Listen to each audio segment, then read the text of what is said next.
Estos dos relojes cuestan casi lo mismo. Uno nunca necesita pila, nunca necesita servicio, se ajusta solo por señal de radio y es más preciso que cualquier reloj suizo de $10,000. El otro se atrasa hasta 3 minutos al mes y se muere si lo dejas quieto un fin de semana. En los próximos 3 minutos te voy a demostrar con números que el primero es mejor en todo. Y aún así, cuando termine este video, vas a seguir queriendo el segundo. Entender por qué te vas a ahorrar más dinero que cualquier review que veas este año. Vamos directo a los números sin calentamiento. El de la izquierda es un Casio G-Shock Solar, menos de $50. TOF Solar. La luz del cuarto donde estás parado le basta para cargarse. Citizen hace lo mismo desde hace casi 50 años con Eco Drive. El de la derecha es un Seiko 5 automático, unos $70. La misma familia que un Hamilton Khaki o un Orient Bambino. Cero pilas, cero electrónica. Solo un rotor que gira con tu muñeca y le da cuerda al mecanismo. Primera columna, precisión. Un cronómetro automático certificado Kiosk, de los mejores que existen, se desvía entre menos 4 y más 6 segundos por día, hasta 3 minutos al mes. El solar se desvía segundos al mes, no minutos, segundos. Segunda columna, mantenimiento. El automático necesita servicio cada 3 a 5 años. Limpieza, aceite, ajuste, $200 a $500 cada vez. Hagamos la cuenta de la década, la que ningún review hace. Seiko 5 de $70, más 2 servicios de 250, $570. G-Shock Solar de 50, sigue costando 50. 11 veces más barato mantenerlo vivo. Tercera columna, autonomía. El automático se para si lo dejas quieto 2 o 3 días. Vuelves de vacaciones y está muerto, con la fecha equivocada esperándote. El solar aguanta entre 3 y 6 meses en un cajón, completamente a oscuras, y sigue corriendo.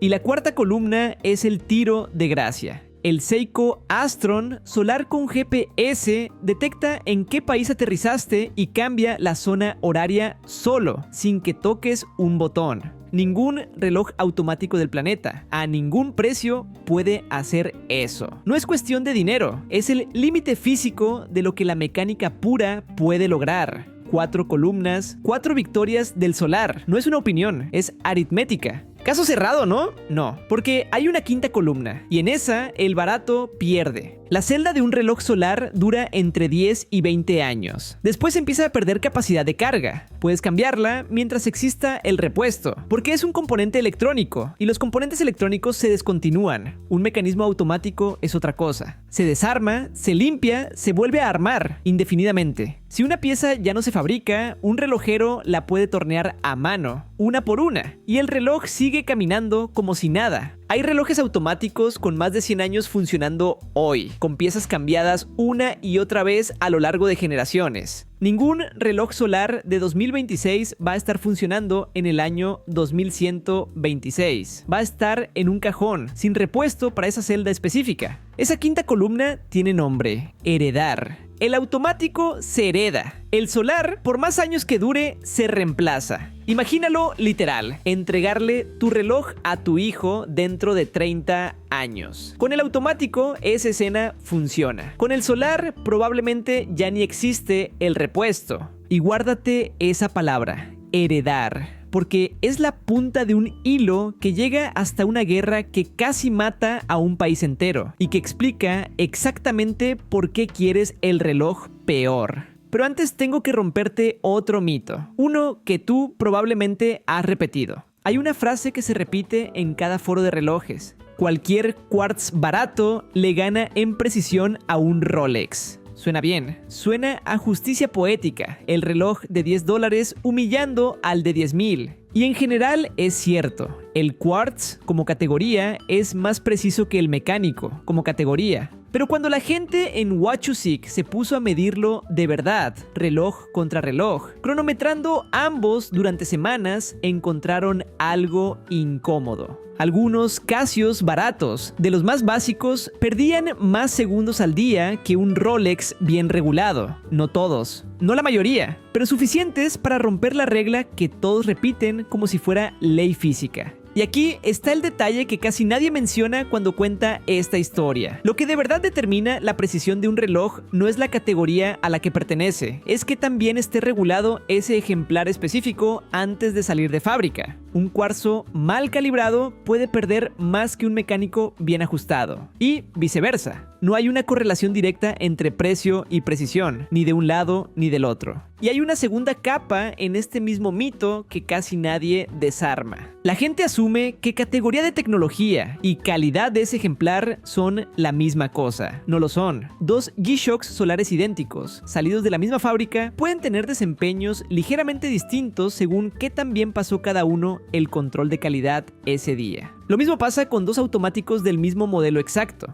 Cuando compras solar o automático, en realidad no estás comprando una garantía de resultado, estás comprando una probabilidad. Y eso cambia la pregunta de fondo. Si ni la tecnología por sí sola garantiza el resultado que crees que estás comprando, ¿qué es exactamente lo que sí estás comprando cuando eliges uno sobre el otro? La respuesta está en tu propia muñeca y probablemente no te va a gustar. Aquí está la parte que en realidad importa. Si le preguntas a cualquier persona que tiene un Seiko 5 por qué lo compró, casi nunca te va a hablar de precisión. Te va a hablar de otra cosa. De que se lo regaló su papá cuando se graduó, de que fue el primer reloj de verdad que tuvo, el que no era de plástico, de que todavía se acuerda de la primera vez que sintió el rotor moverse cuando lo agitó, ese peso pequeño girando adentro, como si el reloj estuviera vivo. Y esto no es casualidad ni nostalgia aislada de una sola persona. El Seiko 5 se diseñó desde el principio como reloj de entrada para estudiantes y gente joven con poco presupuesto. Por eso, generación tras generación sigue siendo el regalo de graduación, el primer reloj serio que alguien recibe de un padre o un abuelo antes de comprarse el suyo propio.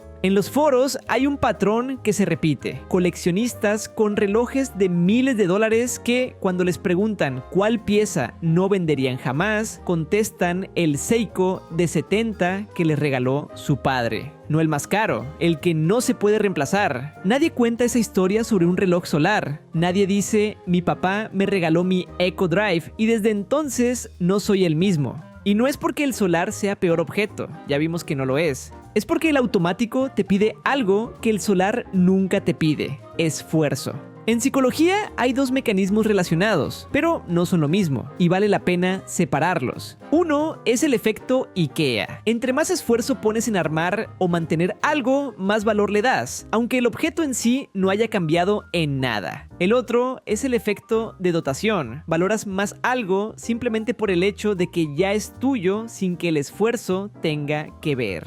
El automático activa los dos al mismo tiempo. Es tuyo y además te exige que lo cuides para que siga funcionando. Cada vez que lo mueves, cada vez que lo pones en hora después de un fin de semana quieto, le estás poniendo una cuota de esfuerzo encima. Y esa cuota se convierte en cariño. El solar nunca te pide nada. Y por eso, sin importar cuánto mejor funcione, nunca vas a sentir que es tuyo de la misma forma en que sientes tuyo algo que tuviste que mantener con vida. Y hay todavía otro mecanismo trabajando en contra del solar. Uno que no tiene que ver con el esfuerzo, sino con la atención. Cuando algo nunca falla, nunca te pide nada. Nunca te da una razón para mirarlo dos veces. Tu cerebro deja de registrarlo. Se llama habituación. Dejamos de notar conscientemente lo que siempre funciona igual, sin sorpresas. Es la misma razón por la que no piensas en el refrigerador de tu casa, aunque literalmente esté trabajando las 24 horas del día. El G-Shock solar, precisamente por ser tan bueno en lo que hace, se vuelve invisible en tu propia atención. El automático, en cambio, te interrumpe, se para, hay que ponerlo en hora, hay que agitarlo antes de salir. Cada una de esas interrupciones es molesta en el momento, pero también es un recordatorio de que ahí está, de que existe, de que lo elegiste. La perfección técnica del solar, sin querer, es lo que lo condena a que dejes de pensar en él. Y hay una prueba simple que puedes hacer ahora mismo, sin pausar el video. Imagina que tu casa se está incendiando y solo puedes rescatar un reloj. No pienses cuál cuesta más, nota cuál te vino a la mente primero. Si eres como la mayoría de la gente de este canal, no fue el más preciso, ni el más nuevo, ni el que mejor puntuación tiene en las reviews. Fue el que tiene una historia pegada, y ese casi nunca es el que gana en la hoja de cálculo. quédate un segundo con esto, porque justo aquí es donde quiero hablarte de algo que escribí sobre exactamente este problema. Si en algún momento de este video pensaste en un reloj específico que tienes tú, uno que no es el más caro ni el más preciso, pero que no cambiarías por nada, ya sabes de qué estoy hablando. Eso tiene nombre y no se arregla comprando un reloj mejor. Se arregla entendiendo qué estás comprando en realidad cada vez que sacas la tarjeta. Por eso escribí The Anti-Hype System.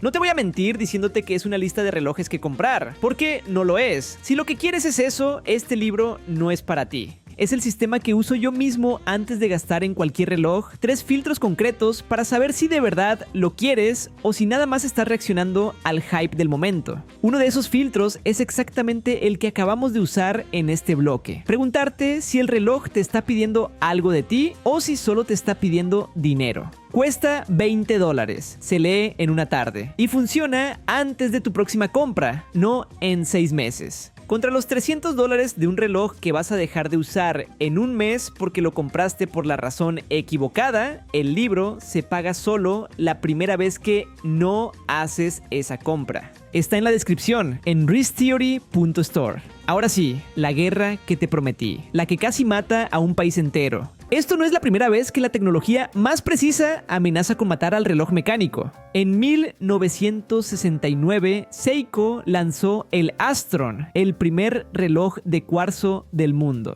Y sí, fíjate en el nombre, Astron, el mismo nombre del reloj solar con GPS del que hablamos en el minuto 2. Seiko le puso a su solar más avanzado el nombre exacto del reloj que casi extermina al mecánico hace 50 años. No es coincidencia, es la segunda vuelta de la misma guerra y Seiko lo sabe perfectamente. El Astron de 1969 era más preciso y más barato de producir, y en cuestión de una década destrozó a la industria suiza. Las exportaciones cayeron de 84 millones de relojes al año a solo 30 millones. 2/3 de los relojeros de Suiza perdieron su trabajo. Si la precisión fuera lo único que importara, el reloj mecánico debería haber desaparecido en los años 80. No tenía forma de competir en la categoría donde el cuarzo era objetivamente mejor, pero no desapareció. En 1983, un hombre llamado Nicolas Hayek orquestó la fusión de las dos compañías suizas que quedaban en pie, creando lo que hoy conocemos como Swatch Group.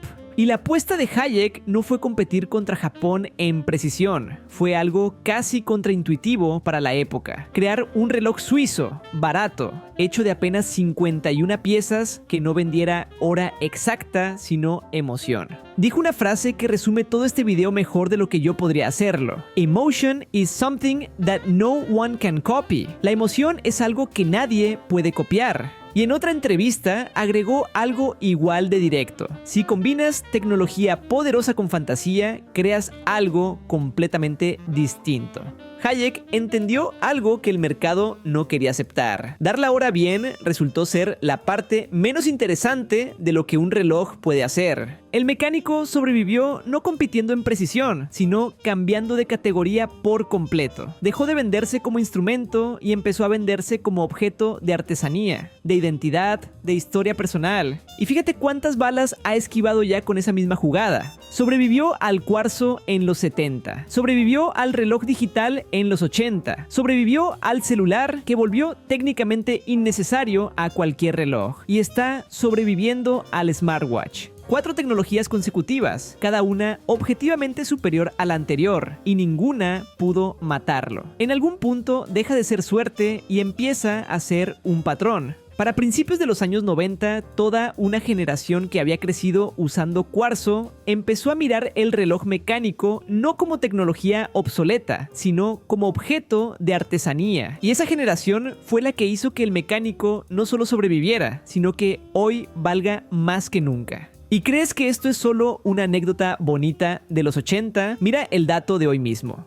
En las exportaciones suizas de 2025, los relojes mecánicos representaron el 86% del valor total exportado, aunque el volumen de unidades cayó. Se vendieron menos relojes mecánicos que el año anterior, pero esos relojes valieron proporcionalmente más que nunca. El dinero literalmente sigue al significado, no a las unidades. Y ese significado tiene una mecánica precisa, medible, con nombre de economista. Vamos ahí. Hay algo más debajo de todo esto y tiene nombre en economía, no solo en la cultura del reloj. Se llama Teoría de Veblen, por el economista que la formuló hace más de 100 años. La idea es esta. Hay objetos que la gente compra precisamente porque cuestan más esfuerzo, no a pesar de eso. El ejemplo clásico que usan los libros de economía para explicar esta teoría, literalmente, es el reloj caro. Pero la parte que de verdad conecta con lo que vimos hace un rato no viene de la economía, viene de un hallazgo distinto de psicología sobre regalos. Se llama la heurística del esfuerzo. Cuando alguien más percibe que un objeto tomó tiempo, cuidado o complejidad en hacerse, automáticamente lo valora más, aunque la calidad real sea idéntica a la de algo más simple. En un estudio, la gente pagaba más y quería regalar más algo etiquetado como hecho a mano, solo por esa etiqueta, aunque el objeto fuera exactamente igual a la versión de fábrica.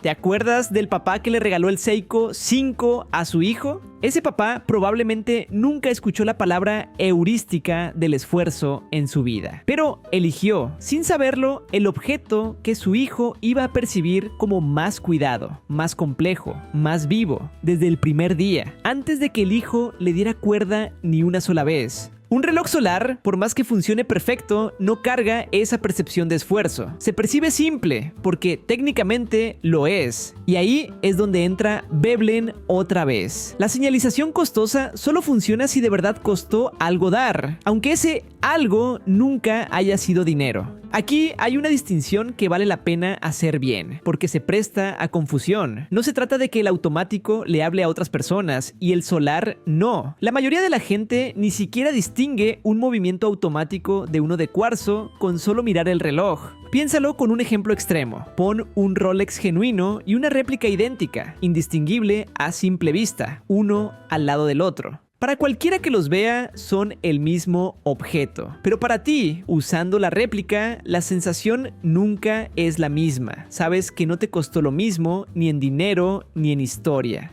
Eso prueba que la señal nunca fue realmente para los demás, siempre fue para ti. El automático te habla a ti, es una señal hacia adentro, no hacia afuera. Nadie en la sala nota si tu reloj tiene rotor o celda solar. Tú sí lo sabes. Y resulta que esa es la única audiencia que en realidad estabas tratando de convencer. Y esto no necesita un Rolex para ser cierto. Funciona exactamente igual con un Seiko 5 de $70. Nadie en tu oficina sabe, ni le importa, si ese reloj tiene un rotor girando adentro o una pila. Pero tú, cada vez que lo agitas antes de salir de casa, estás teniendo una conversación silenciosa contigo mismo que ningún reloj solar, sin importar cuánto cueste, te va a poder ofrecer. Ahora, si todo esto fuera pura nostalgia, habría una forma fácil de comprobarlo. Y el dato dice exactamente lo contrario. Si esta historia fuera solo nostalgia, esperaríamos que sean los mayores los que sigan comprando mecánico, y los jóvenes los que se pasen en masa al solar y al smartwatch.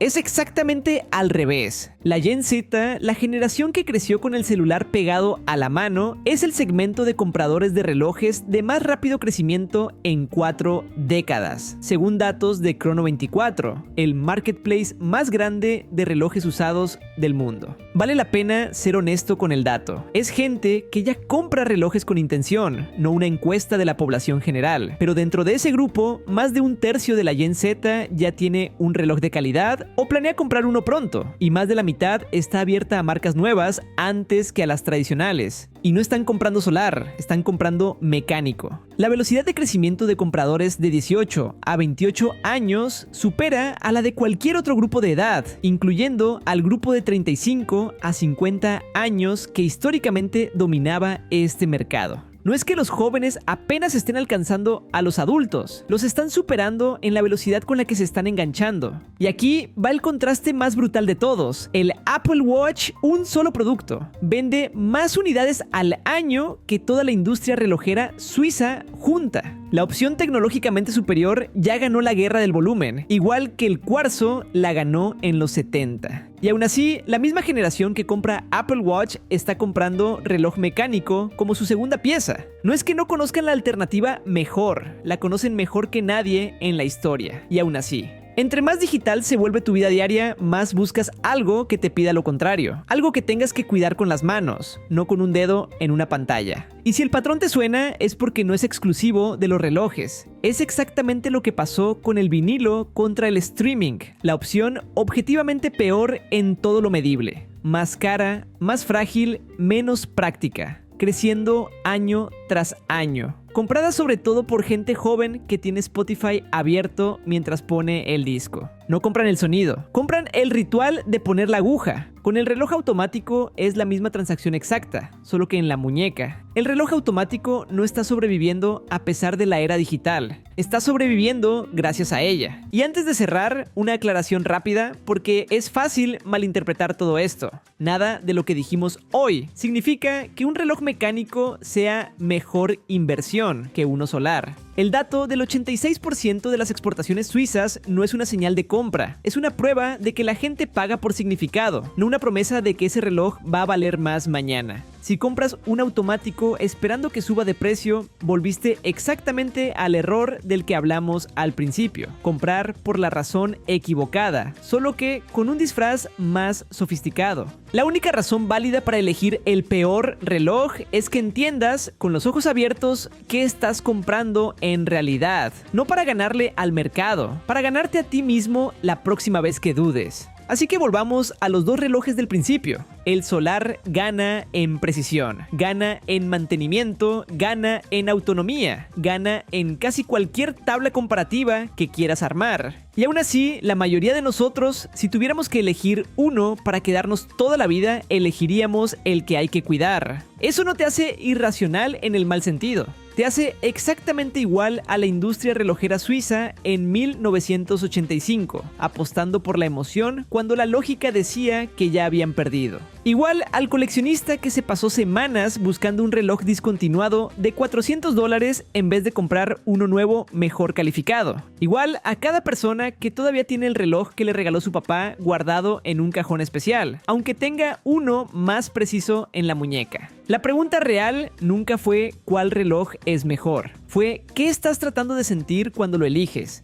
Y acuérdate de la quinta columna, la palabra que te pedí que guardaras, heredar. Hay algo casi poético ahí, un automático. Aunque lo dejes olvidado 20 años en un cajón, casi siempre se puede revivir. Le das cuerda y camina de nuevo, como si nada. Un reloj solar, si se queda sin luz demasiado tiempo, puede morir de una forma de la que ya no se puede regresar. La celda se daña para siempre. No hay truco que la reviva. Uno de los dos literalmente nunca termina de morir del todo, el otro sí puede. Si algún día le entregas ese reloj a tu hijo, esa va a ser la respuesta completa a todo este video. La próxima vez que tengas los dos frente a ti, el solar de un lado y el automático del otro, la decisión ya no va a ser sobre specs. Va a ser sobre qué tipo de relación quieres tener con el objeto que llevas en la muñeca todos los días durante los próximos años. Ninguna de las dos respuestas es la incorrecta. La única incorrecta es no saber cuál estás dando. Así que dime, ¿el reloj que tienes ahora, el que usas de verdad, lo elegiste por lo que hace o por lo que sientes cuando le das cuerda? Si no te gustó tu respuesta, el sistema que te ayuda a comprar con esa claridad desde antes de gastar $1 está en wristtheory.store.